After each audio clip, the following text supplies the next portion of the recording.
The midday sun beat down on the bustling streets of Oakwood City as Karen stormed out of the local coffee shop, her disposable cup clutched tightly in her hand. She had just endured an unbearable wait in line, all because the barista had the audacity to get her order wrong. A grande non-fat vanilla latte, not a grande skim mocha. How hard was it to follow simple instructions? Muttering under her breath, Karen marched down the sidewalk, her designer heels clacking against the pavement. She was already running late for her hair appointment, and the last thing she needed was some inconvenient delay. As she rounded the corner, her gaze fell upon a well-dressed stranger standing on the sidewalk, looking lost and confused. "Excuse me, ma'am," the man called out, his voice polite and unassuming. "I'm terribly sorry to bother you, but I seem to have gotten myself turned around. Would you happen to know the way to City Hall?" Karen rolled her eyes, her grip tightening on the coffee cup. Of course, some out-of-towner would choose the worst possible moment to ask for directions. Couldn't he see she was in a hurry? "Sorry, I can't help you," Karen snapped, not even slowing her pace. "I'm running late, and I don't have time to play tour guide. Figure it out yourself." The man's brow furrowed, and he took a step forward. "But I'm the mayor, and I don't care if you're the Queen of England," Karen interrupted, holding up a hand. "I said I can't help you, so leave me alone." Without another word, she brushed past the stunned man, her heels clicking furiously as she stormed away. The mayor stood there, watching her retreating figure with a mix of bewilderment and indignation. Karen, meanwhile, was oblivious to the gravity of her actions. All she could think about was getting to her hair appointment on time and avoiding the wrath of her perfectionist stylist. As she hurried down the street, she couldn't help but feel a twinge of satisfaction at having put that annoying stranger in his place. But little did she know, her rude behavior was about to have far-reaching consequences that would shake the very foundations of her carefully constructed life. The next morning, Karen awoke to the sound of her phone ringing insistently. Grumbling, she reached for the device, only to be greeted by a barrage of missed calls and notifications. Furrowing her brow, she began scrolling through the messages, her eyes widening with each new update. Mayor outraged after being denied directions by rude local. Read one headline. Oakwood City residents' shocking behavior sparks public outcry, proclaimed another. Karen's heart sank as she realized the gravity of her actions the previous day. The mayor of Oakwood City, a prominent figure known for his dedication to the community, had been the one she had so callously dismissed. And now, her behavior had become the talk of the town, with everyone from local news outlets to social media users weighing in on her appalling conduct. Panic began to set in as Karen scrolled through the comments, each one more scathing than the last. How dare she treat the mayor that way? One person wrote, "She should be ashamed of herself." Another commenter went even further, declaring that Karen should be stripped of her residency and banned from the city. Bile rose in Karen's throat as she realized the full extent of the damage she had done. Her carefully cultivated reputation as a respected member of the community had been shattered in a matter of minutes, all because she had been too self-absorbed to offer a simple bit of assistance. Trembling, Karen dialed the number of her closest friend, desperate for advice. But as soon as the line connected, her friend's voice rang out, dripping with disapproval. "Karen, what on earth were you thinking?" she demanded. "The mayor? Really? Do you have any idea how much trouble you're in?" Karen opened her mouth to defend herself, but the words died on her lips. She knew there was no excuse for her behavior, no way to minimize the damage she had done. Her actions had been inexcusable, and now she would have to face the consequences. As she listened to her friend's lecture, Karen felt a growing sense of dread. This was more than just a minor PR crisis. Her entire social standing was at risk. And if she didn't find a way to make amends, she might never be able to recover. As the news of Karen's shocking behavior continued to spread, the backlash only grew more intense. Angry comments flooded her social media channels, with people from all walks of life condemning her actions. Even some of her closest friends and acquaintances began to distance themselves, unwilling to be associated with such a public scandal. Karen's once pristine reputation had been irreparably tarnished, and she knew she had to take drastic action to salvage what was left. Mustering her courage, she placed a call to the mayor's office, her palms sweating as she waited for someone to answer. "Mayor's office, how may I assist you?" A crisp, professional voice responded. Yes, hello," Karen stammered. "This is Karen Wilkins, and I'd like to speak with the mayor, please. It's a matter of the utmost importance." There was a brief pause, and Karen could practically feel the tension on the other end of the line. "One moment, please," the assistant replied, her tone laced with a hint of disdain. After what felt like an eternity, the mayor's gruff voice finally came through the receiver. "Karen Wilkins, I presume," he said, his words dripping with barely contained ire. "To what do I owe the pleasure of your call?" Karen swallowed hard, her heart pounding in her chest. "Mr. Mayor, I wanted to apologize for my behavior yesterday," she began, the words tumbling out in a desperate rush. "I was completely out of line, and I've been feeling just awful about it ever since. I hope you can find it in your heart to forgive me." There was a long, tense silence, and Karen held her breath, bracing herself for the mayor's response. "Well, Ms. Wilkins," he finally said, his voice low and measured. "I appreciate your apology, but I'm afraid a simple phone call isn't going to be enough to make amends. You see, the city council and I have been discussing this matter, and we decided that the best way for you to make things right would be to attend a special event we're hosting tonight." Karen's brow furrowed in confusion. "An event?" she echoed. "What kind of event?" "A public forum, where you'll have the opportunity to address the community and offer a sincere apology," the mayor replied, his tone unwavering. "We're expecting a large turnout, so consider this your chance to regain the trust and respect you've so clearly lost." Karen's heart sank. The last thing she wanted was to stand before an entire crowd of people and admit her wrongdoing. But she knew she had no choice. Her reputation was on the line, and she couldn't afford to refuse the mayor's invitation. I understand," she said, her voice barely above a whisper. "I'll be there." "Excellent," the mayor replied, a hint of satisfaction in his voice. "I look forward to seeing you tonight, Ms. Wilkins. Don't be late." As the line went dead, Karen felt a wave of dread wash over her. She had no idea what she was in for, but one thing was certain. Her life was about to change in ways she could never have imagined. The evening of the public forum arrived, and Karen found herself standing outside City Hall, her palms sweating and her heart pounding. She had spent the better part of the day agonizing over what she would say, rehearsing her apology in front of the mirror until the words had lost all meaning. As she made her way through the crowd, Karen couldn't help but feel the weight of dozens of disapproving stares. The community she had once considered her own now seemed to be united against her, their faces etched with a mixture of anger and disappointment. Taking a deep breath, Karen approached the entrance, where a stern-faced security guard stood watch. "Name, please?" he asked, his tone clipped and professional. "Karen Wilkins," she replied, her voice barely above a whisper. The guard consulted his list, his brow furrowing slightly. "Ah, yes. The mayor is expecting you." He stepped aside, gesturing for her to enter. Karen's stomach twisted with dread as she passed through the ornate doors of City Hall, the sound of her heels echoing against the marble floors.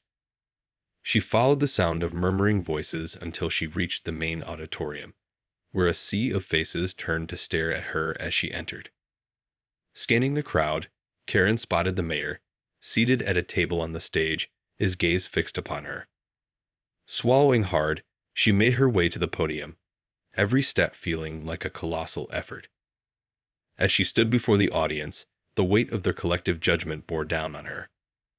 Karen could feel her hands trembling as she gripped the edges of the podium, her mind racing with a million different thoughts. "Citizens of Oakwood City," she began, her voice shaking. I'm here today to apologize for my behavior yesterday. I was rude, dismissive, and completely out of line when I refused to help the mayor with directions. I had no idea who he was, and that's no excuse, but I hope you can understand that I was simply having a bad day and took it out on an innocent person." Karen paused, her gaze sweeping across the crowd. The faces staring back at her were impassive, offering no sympathy or understanding. "I know that my actions have caused a great deal of damage to the community I love," she continued, her voice steadier now. "And I want you all to know that I am truly, deeply sorry. I never meant to disrespect our mayor or the city he serves with such dedication. I hope that you can find it in your hearts to forgive me, and that I can somehow make amends for my terrible behavior." As Karen fell silent, the air in the auditorium was thick with tension. For a moment, no one spoke, and Karen felt as though she might collapse under the weight of their judgment. Then, slowly, a single pair of hands began to clap. The mayor, seated on the stage, had risen to his feet, his expression inscrutable. One by one, other members of the audience joined him, until the room was filled with the sound of thunderous applause. Karen blinked in surprise, her eyes welling with tears. She had expected scorn and derision, but instead, she was met with a display of forgiveness and understanding, a testament to the grace and compassion of the community she had so carelessly disrespected. As the applause died down, the mayor stepped forward, a small smile tugging at the corners of his mouth. "Thank you, Ms. Wilkins," he said, "for having the courage to stand before us today and take responsibility for your actions. It is a rare thing, indeed, to see someone in your position acknowledge their mistakes so publicly.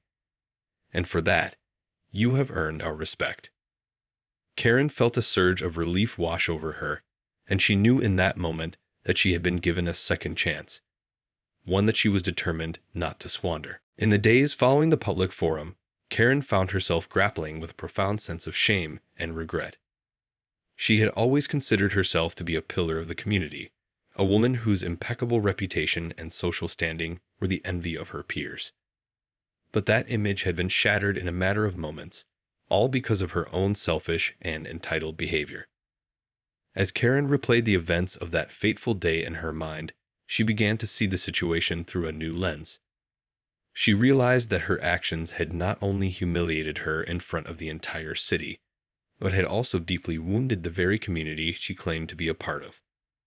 The mayor, a man who dedicated his life to serving the people of Oakwood, had been treated with such callous disregard simply because Karen had been too caught up in her own petty concerns to offer him the basic courtesy he deserved.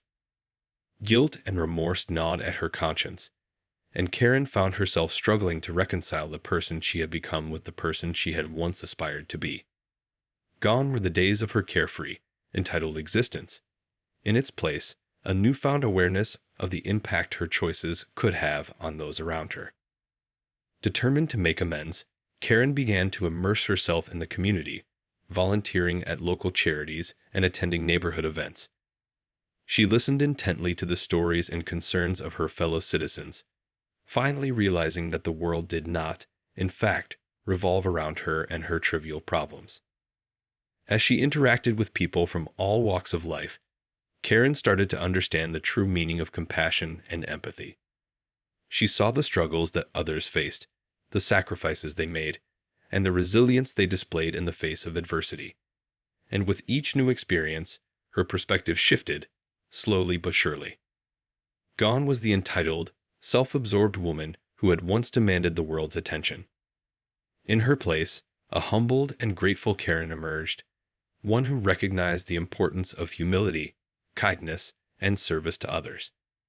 She marveled at the way the community had embraced her, offering forgiveness and understanding where she had expected judgment and scorn. It was a profound transformation, one that would continue to shape Karen's life in the weeks and months to come. But as she looked back on the events that had led her to this point, she knew that the journey had been worth it. For the first time in her life, she felt truly connected to something greater than herself, and that was a feeling she never wanted to lose. In the weeks that followed the public forum, Karen's newfound commitment to community service began to bear fruit.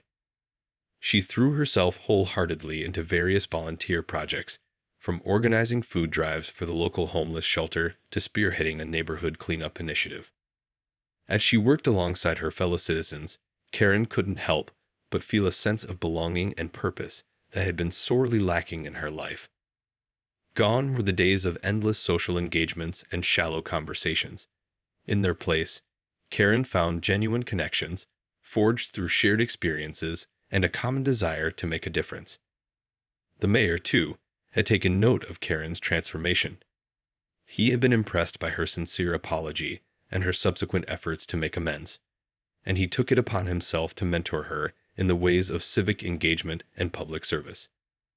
"You know, Karen," the mayor said one day as they sat together in his office, "I've been watching your work in the community, and I have to say, I'm quite impressed.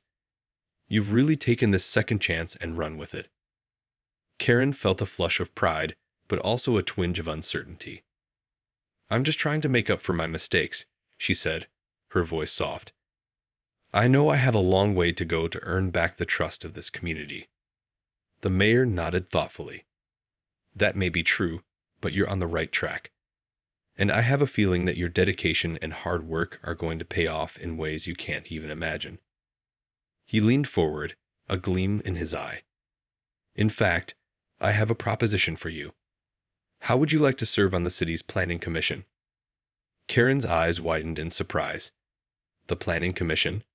But after what I did, I didn't think anyone would ever trust me with a position like that." The mayor chuckled. "Well, that's precisely why I think you're the perfect person for the job. You've proven that you're willing to put in the hard work to make amends, and I believe you have a unique perspective to offer. Plus, it would give you the opportunity to make a real, tangible difference in the community." Karen felt a surge of emotion, a mixture of gratitude and trepidation. I don't know what to say," she stammered. "This is an incredible honor, and I'm truly humbled by your faith in me. But are you sure the rest of the commission will be on board?"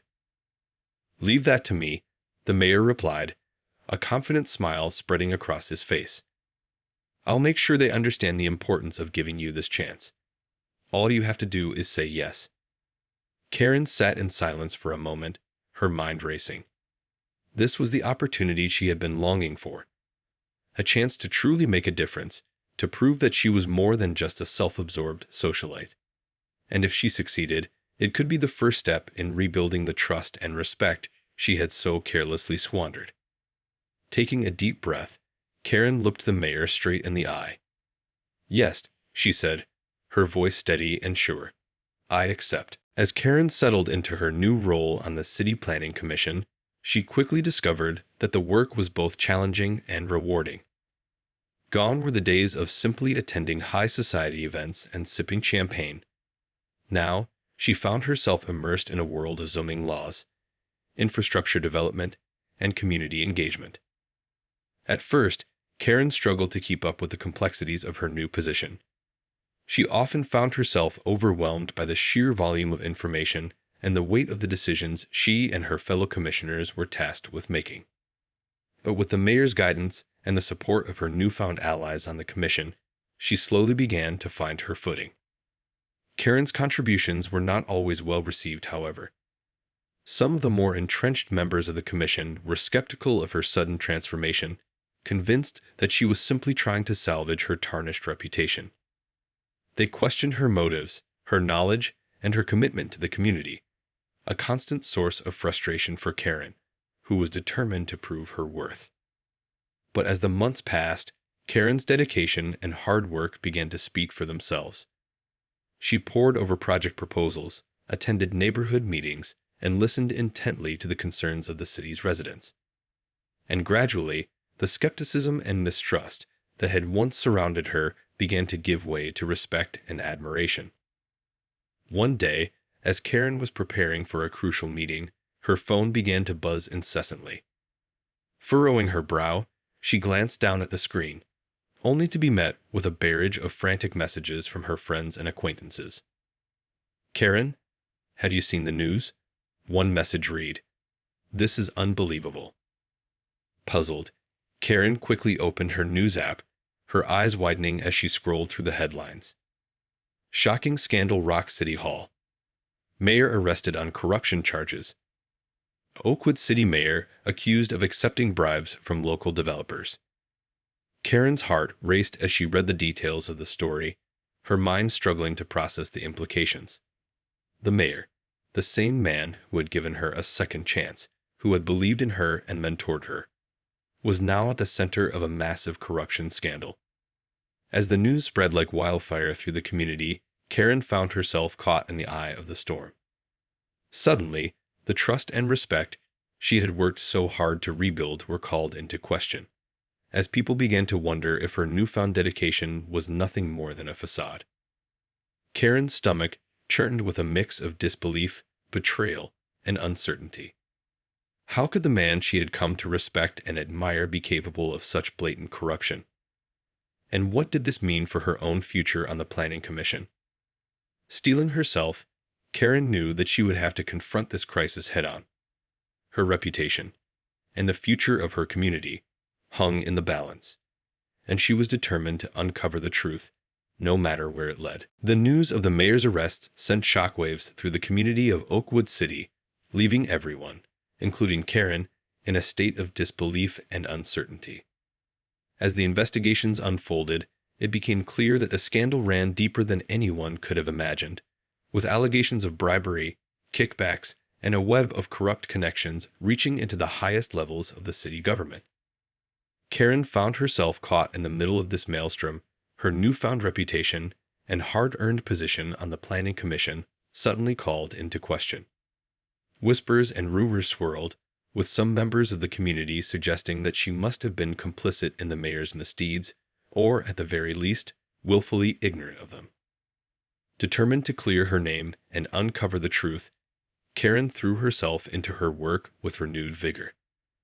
She pored over project files, municipal records, and financial statements, searching for any signs of impropriety or irregularity. And as she delved deeper into the investigation, a stunning revelation began to take shape. It was during a routine review of a proposed development project that Karen stumbled upon a discrepancy in the project's funding sources. Further digging revealed a complex trail of shell companies, offshore accounts, and illicit payments, all leading back to the very developers who had been accused of bribing the mayor. Realizing the gravity of her discovery, Karen immediately brought her findings to the attention of the newly appointed interim mayor, a respected community leader who had stepped in to restore trust and transparency in the wake of the scandal.